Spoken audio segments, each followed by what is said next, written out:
Ehi, mini cuccioli, venite qui, vi devo parlare.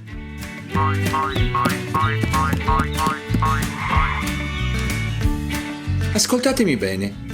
Da oggi non potremo più vederci qui al parco. Perché? Perché c'è un virus. Voi sapete che cos'è un virus?